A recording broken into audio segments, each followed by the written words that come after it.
Olá, meus amados irmãos e minhas irmãs em Cristo Jesus. Que a paz do nosso Senhor Salvador Jesus Cristo esteja sobre a sua vida, esteja sobre a sua casa, sobre a sua família. Seja mais uma vez bem-vindo ao nosso canal. E a você, meu querido irmão, minha querida irmã, que ainda não se inscreveu em nosso canal, convido você agora a estar clicando nesse botãozinho vermelho logo abaixo do link e estiver se inscrevendo. E também não deixar-se de acionar o sininho para todas as vezes que eu postar esse novo vídeo, você recebesse essa nova notificação. Que Deus te abençoe nessa oportunidade. Quero estar trazendo a palavra para o teu coração. Quero pedir a você que você divulgue essas mensagens, que compartilhe aí no seu grupo, compartilhe com amigos, com parentes. Quero estar meditando com você na carta de Romanos. A carta de Romanos, capítulo 1, apenas 2 versículos, o 16 e o 17, que diz assim: pois não me envergonho do Evangelho, porque é o poder de Deus para a salvação de todo aquele que crê, primeiro do judeu e também do grego. Visto que a justiça de Deus se revela no Evangelho, de fé em fé, como está escrito, o justo viverá por fé. Que Deus te abençoe, que essa palavra possa te fortalecer. Nós vemos num momento, irmãos, eu creio nessa era do nosso cristianismo, de lideranças, de homens e mulheres, em que eu sempre falo, irmãos, a Bíblia ela é completa, ela é um livro atual. A Bíblia não precisa de nenhum tipo de acréscimo. Eu não preciso estar florindo a Bíblia para ela ser aceita por ninguém. A Bíblia ela é o que ela é a palavra que Deus deixou para o nosso ensino. E nós vemos que quantas pessoas hoje, o apóstolo Paulo diz, eu não me envergonho do Evangelho, mas quantos às vezes têm ainda se envergonhado do Evangelho, não do Evangelho em si, mas se declarar como Evangelho. Quantas pessoas vivem no anonimato, irmãos, não se declaram um verdadeiro cristão. E quantas pessoas, de uma forma tão clara, elas têm envergonhado esse Evangelho. Nós ficamos envergonhados de ver quantas atitudes, quantas coisas erradas que são cometidas em volta dessa palavra, desse Evangelho, que ele é tão verdadeiro. Mas é o fim dos tempos que nós estamos vivendo hoje. Então eu queria estar falando sobre os irmãos, para os irmãos nessa oportunidade, esse tema, não me envergonho do Evangelho. E esse texto de Romanos, capítulo 1, Paulo, ele tinha tudo, esse homem, que ele tinha tudo para se envergonhar do Evangelho. E nós paramos para pensar, nós perguntamos por que Paulo ele disse isso, irmão? Por que ele usou essa frase? Não me envergonho do Evangelho. Paulo ele poderia se envergonhar do Evangelho, irmão, por várias razões. Esse homem ele tinha várias razões para se envergonhar do Evangelho. A primeira dela, o Evangelho era identificado como a história do carpinteiro que sofreu a vergonhosa morte na cruz. O primeiro motivo que Paulo tinha para se envergonhar desse Evangelho era justamente esse, de um carpinteiro que foi crucificado de uma forma vergonhosa na cruz. A segunda coisa que nós vemos é o passado de Paulo. O passado desse homem era de perseguidor, o que lhe dava menor respaldo perante alguns. A segunda coisa que nós vemos que esse homem poderia ter se envergonhado do Evangelho era que esse homem era um perseguidor da igreja. Quantas pessoas esse homem levou à morte, levou às raias da morte, perseguiu, destruiu muitos grupos de cristãos. Então era um homem que ele não tinha nenhum respaldo. Se você olhasse, as pessoas iam olhar para ele, ele não tinha nenhum respaldo algum para poder pregar o Evangelho. E a terceira coisa que nós vemos, essas três coisas aqui, é que o Evangelho era desprezado pela alta sociedade política romana e pela sociedade comum, aí composta pelos comerciantes, escravos e cidadãos comuns. Então ele tinha aqui 3 principais motivos para se envergonhar desse evangelho. Mas ele inicia essa palavra dizendo: eu não me envergonho do evangelho. Esse homem ele tinha a convicção de quem ele era. Ele tinha a convicção de quem era Cristo na vida dele, irmãos. Ele era convicto naquilo que ele falava, nas palavras que ele expressava, ele era muito convicto. Eu li um livro alguns dias atrás, alguns tempos atrás, em que o autor ele colocou o seguinte, que muitas vezes, irmão, nós pregamos a Bíblia e nós pregamos uma verdade como se fosse mentira. E nós vemos, irmãos, quantas seitas heréticas, os homens mentirosos, pregando as suas mentiras como se fosse verdade. E muitas vezes nós que falamos a verdade genuína, nós não pregamos como se ela fosse uma verdade. E nós precisamos ser muito, irmãos, muito firmes naquilo que nós falamos, naquilo que nós conhecemos. Nós precisamos ter muito firme nisso. Então você vê que Paulo ele fala com muita certeza, com muita convicção. Por isso ele diz: eu não me envergonho do evangelho. Por isso ele diz, olha,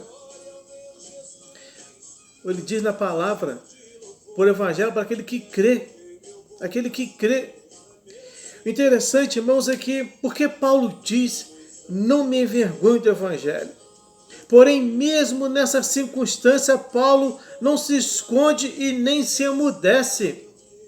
Mesmo nessa circunstância de saber em que as pessoas diziam que Cristo era um carpinteiro que foi crucificado, em que muitos não olhavam para Paulo como um homem que era influente no cristianismo até aquele momento, em que a sociedade rejeitava, as pessoas ricas rejeitavam, os pobres rejeitavam, muitas pessoas rejeitavam. Então nós temos o que ele trazia essa convicção na mente, no coração desse homem. Pelo contrário que nós vemos, irmãos, Paulo ele se sente honrado por anunciar as boas novas da salvação do homem. É um que ele se sentiu honrado de pregar o seu evangelho da salvação. E esse texto ele é cheio de perguntas, nós perguntando por que ele era honrado em pregar esse evangelho. Ele sabia que o evangelho é o poder de Deus, irmãos. A primeira coisa que nós entendemos que Paulo ele identificou, porque o evangelho é o poder de Deus. E um poder para salvar e não para destruir. A palavra poder nesse versículo, segundo o original grego, tem o mesmo radical de dínamo, de dinamite. Então, portanto, o evangelho ele é a dinamite de Deus contra o pecado. É uma potência que desconhece impossibilidade e que ultrapassa todas as barreiras geográficas, sociais e ideológicas. Então nós vemos o poder que tem essa palavra para transformar. Então como é que nós pregamos essa palavra? Como nós falamos desse evangelho? Se essa palavra ela é um poder, no grego, dínamo, dinamite, onde ultrapassa todas as barreiras geográficas, sociais e ideológicas. Então, irmãos, por que as pessoas elas pregam essa palavra de uma forma em que ela parece ser uma palavra frágil, que não transforma, não liberta? Paulo ele teve grande exemplo de libertação através da palavra. Nós vemos na morte de Estevão, a grande mudança na vida desse homem foi justamente naquela morte de Estevão, em Atos capítulo 7. Ali se deu início a alguma coisa começar a mover o coração desse homem. As palavras que Estevão proferiram antes de morrer. Aquilo moveu o coração de Paulo, quebrantou o coração daquele homem. Mas mesmo assim ele continuou durante um período perseguindo a igreja. Até que em Atos capítulo 9, Cristo se revela para ele e ele cai diante da luz de Cristo, diante do poder de Cristo. Então, uma vez que ninguém, irmão, se envergonha daquilo que é poderoso. Ninguém se envergonha daquilo que é poderoso. Se você sabe que algo é poderoso, você tem que ter o prazer de anunciar, de falar, de propagar aquele poder. E hoje nós vemos um evangelho partindo para um lado em que ele não é pregado com esse poder, irmãos. Nós temos hoje mais o homem, eu digo homem no sentido genérico, que é o homem e a mulher, se glorificando. O homem e a mulher, irmãos, eles não estão propagando o evangelho, estão anunciando a si próprio, a sua imagem, apresentando a sua própria imagem. Enquanto que a palavra, que é o poder de Deus, vem em segundo lugar. Irmãos, quantas igrejas já não tem mais essa pregação da palavra? E quando tem, é apenas 15 minutos.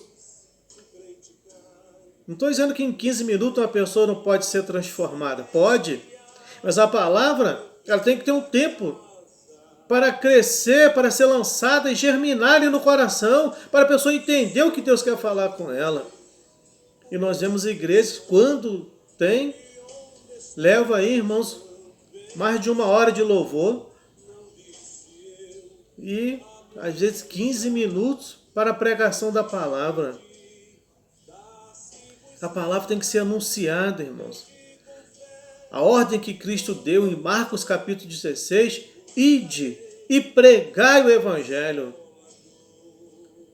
Depois vem a cura de enfermos, vem a libertação das pessoas. Mas a primeira coisa, ide e pregai o evangelho.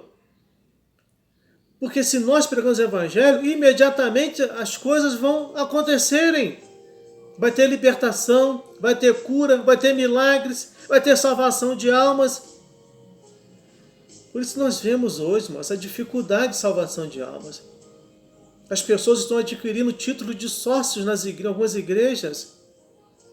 Igreja não é para ter, não é um clube para ter título de sócio. Muitos estão ensinando as pessoas a estarem colocando as mãos sobre a sua cabeça e a determinar. Eu não posso determinar nada, a não ser que o Espírito Santo me conduza sobre isso. Então nós vemos, irmãos, um evangelho completamente fora da Bíblia. Nós vemos aí uma pregação antibíblica, comportamentos antibíblicos. Por quê? Porque a palavra não tem sido pregada genuinamente. Onde nós vemos líderes vão para a frente das igrejas tirarem dúvidas. Ficam tirando dúvidas. As pessoas telefonando e tirando dúvida. Tem que pregar a palavra, anunciar o evangelho do Senhor. Dúvida para se tirar é numa escola bíblica dominical, é num estudo bíblico. Ali se vai para tirar. Mas nem isso tem acontecido hoje. Então entende bem, meu querido, minha querida irmã. Ninguém sente vergonha daquilo que é poderoso. Se a palavra é poderosa, eu vou ter o prazer de anunciá-la, de pregá-la. Mas o que tem acontecido hoje em nossos dias, em nosso meio? Paulo se sentia ousado e cheio de autoridade para falar aos romanos sobre tudo o que Jesus fez. Esse homem ele tinha ousadia, coragem para poder falar de tudo e aquilo que tudo que Cristo havia feito. Ele não se importava, irmão, se importou com o desprezo das pessoas e não com o que falavam sobre o Cristo. Falei alguns dias atrás de pessoas que se importam com o que falam de Cristo, irmãos. Eu não fui chamado para defender a Cristo. Eu fui chamado para defender o Evangelho, para propagar o Evangelho. A minha missão é pregar o Evangelho de uma forma clara, genuína, desses transgressores corruptos, pessoas que têm, irmãos, se corrompido, têm corrompido a palavra do Senhor para seu bel prazer. Então nós, como cristãos, servos de Deus, fomos chamados para isso, para esse meio de pessoas, irmãos, que estão vestidas de lobos com pele de ovelhas, enganando pessoas. E nós precisamos falar a verdade. Um dia eu falei para um líder o seguinte, que ele abandonou o ministério, um evangelista. E também falei isso por a mesma frase para um pastor, que abandonaram seus ministérios. E eu disse, meu querido, entende uma coisa. Na medida em que homens de Deus, que são convictos daquilo que eles são na presença de Deus, que conhecem a palavra genuína, pregam a palavra genuína, eles se afastam do altar do Senhor, se afastam do púlpito. E quando eu abro uma brecha para isso, quem é que vai entrar? Os mentirosos, os gananciosos, esses presunçosos, mentirosos, esses falsificadores da verdade. Eu disse isso para esses amados irmãos. E é isso que acontece, irmão. A gente não pode se afastar. Pregar o evangelho genuíno não é fácil. Crer num Cristo poderoso que não é fácil. Por isso ele disse, irmão, para Tomé, que Tomé era bem-aventurado, mas nós somos muito mais bem-aventurados do que eles. Eles são bem-aventurados, Pedro, Tiago, João, Judas. Todos eles são bem-aventurados porque eles viram. Tomé viu a Cristo, tocou na ferida de Cristo. Mas Cristo fala que nós somos muito mais bem-aventurados porque nós não vimos e nós cremos. Você já parou para meditar nessa frase de Cristo, meu querido irmão, minha querida irmã? Que você é muito mais bem-aventurada do que Pedro, Paulo, João, Tiago, Tomé, que tocou na ferida de Cristo. Tem até um louvor que a pessoa fala, eu queria tocar na ferida de Cristo. Eu não queria tocar na ferida de Cristo, não, irmãos. Porque eu sou muito mais bem-aventurado do que Tomé. Porque Tomé, ele viu, acreditou, porque ele tocou na ferida. Eu creio nesse Cristo poderoso, eu não vi, mas eu sinto Ele na minha vida, através dessa palavra santa, bendita e eficaz.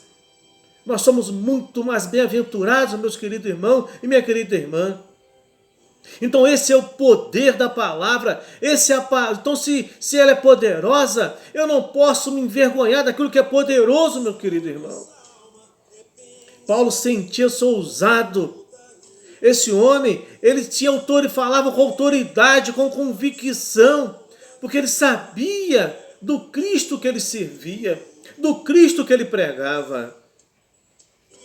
Muitas pessoas, eles pregam hoje a verdade com mentira, porque não conhecem a Cristo, meus queridos irmãos. Conhece a palavra, conhece a Bíblia de capa a capa, conhece até versículos de cor na sua cabeça. Mas vou dizer uma coisa, não conhece o Cristo. Às vezes eu uso até uma palavra meio ousada quando eu digo que tem muitas pessoas, homens, mulheres de Deus, não sou contra isso, gosto também de futebol, mas essas pessoas conhecem os 11 jogadores do seu time. Conhece até os reservas.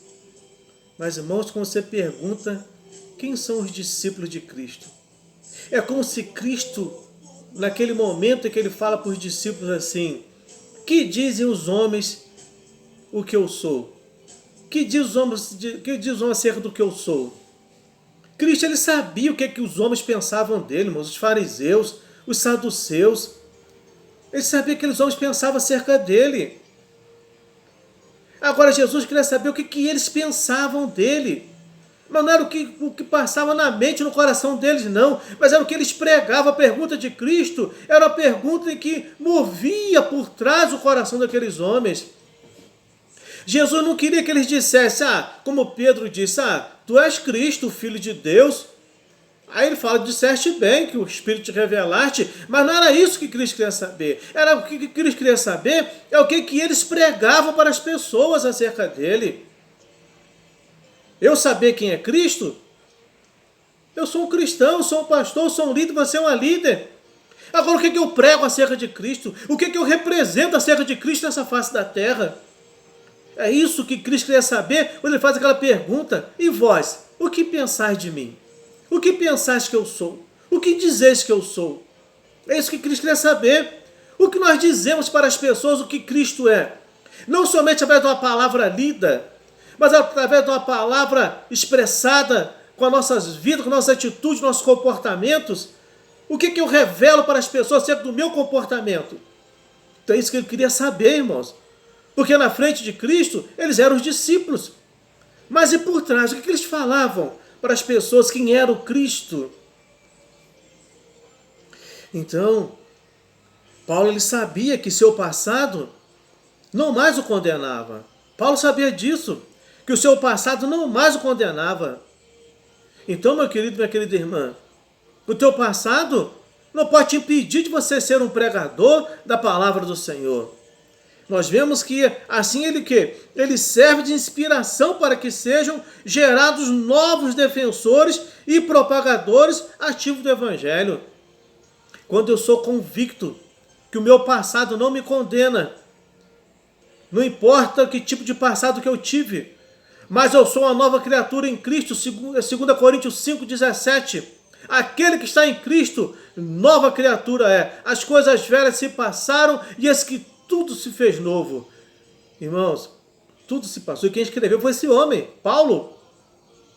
Então entende bem uma coisa. O teu passado não pode te condenar. O meu passado não pode me condenar pelo que eu fui, pelo que eu fiz.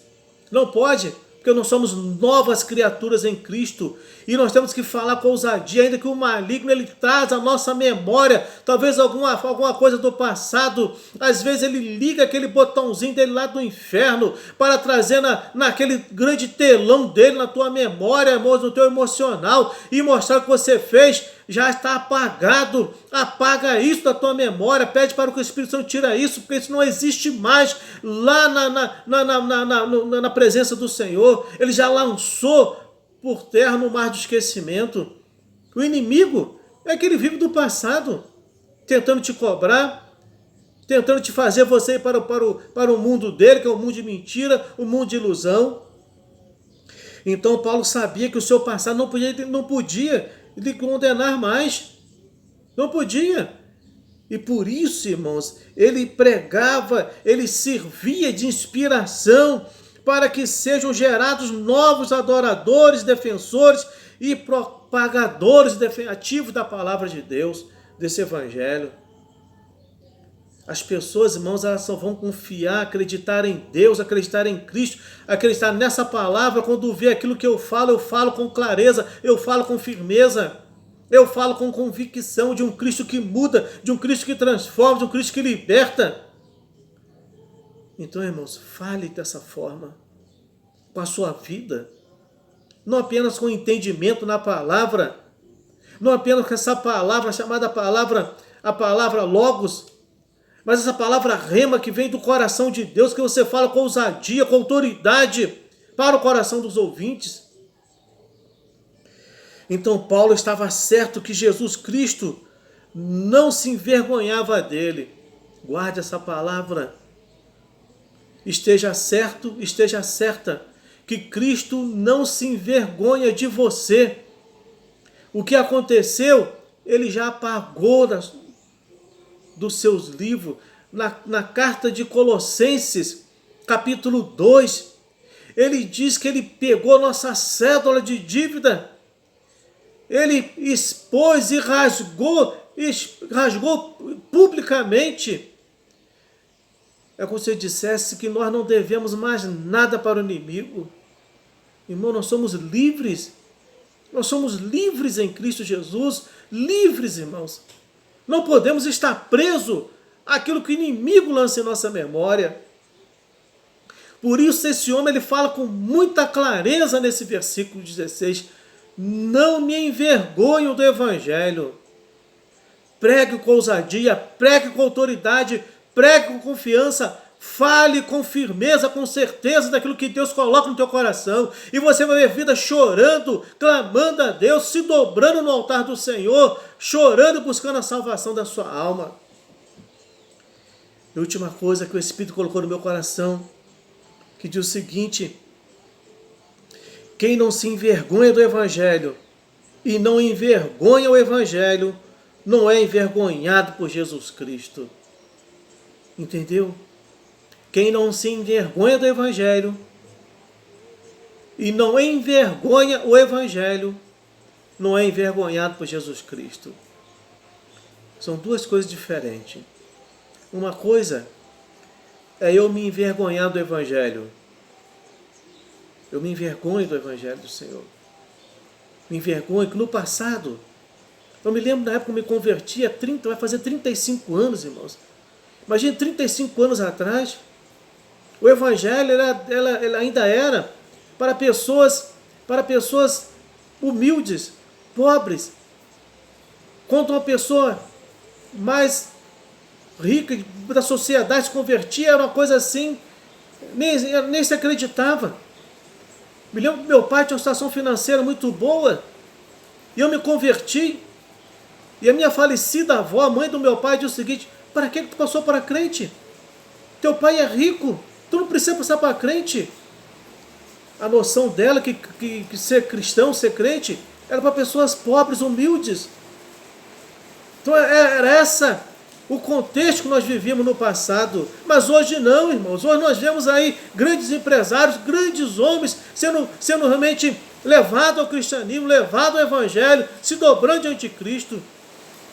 Então, eu não posso me envergonhar do Evangelho. Então eu não posso envergonhar esse Evangelho pelo de onde Cristo me tirou. E outra coisa que ele fala aqui é a pessoa que ela não envergonha o Evangelho. Eu não me envergonho, mas também eu não envergonho do Evangelho. Duas coisas importantes, irmãos. Que Deus possa te abençoar.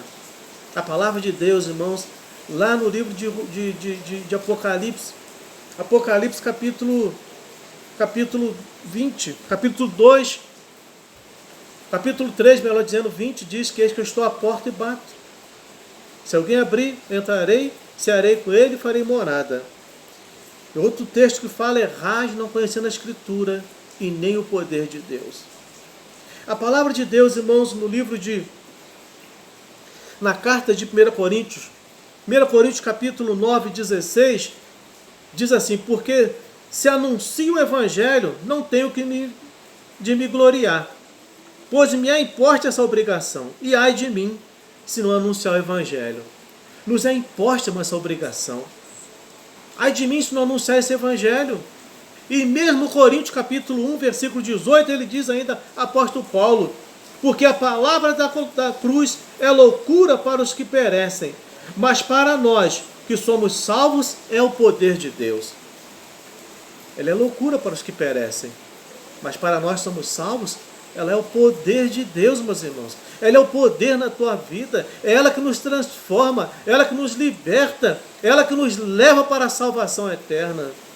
Guarde essa palavra no teu coração, que Deus te abençoe, que Deus te guarde, que Deus te proteja e te fortaleça.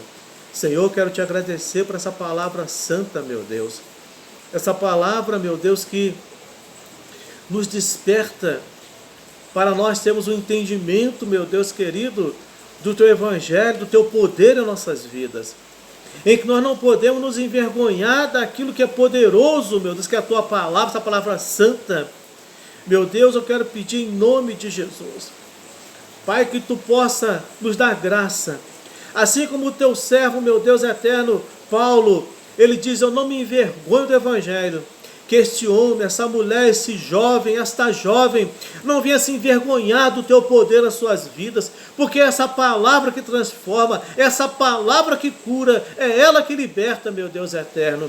Eu te peço agora, coloca essa palavra, essa confiança no coração, na mente, nos lábios, ó Pai, dos ouvintes agora. Meu Deus, se existe algo que tem impedido deles receber essa unção, esse poder, que o Teu Espírito Santo, aquele que intercede, ele possa mover agora todas as barreiras, ó Deus, e derramar essa porção dobrada do teu Espírito Santo sobre as suas vidas. Eu os abençoo, eu entrego em tuas mãos, em nome de Jesus.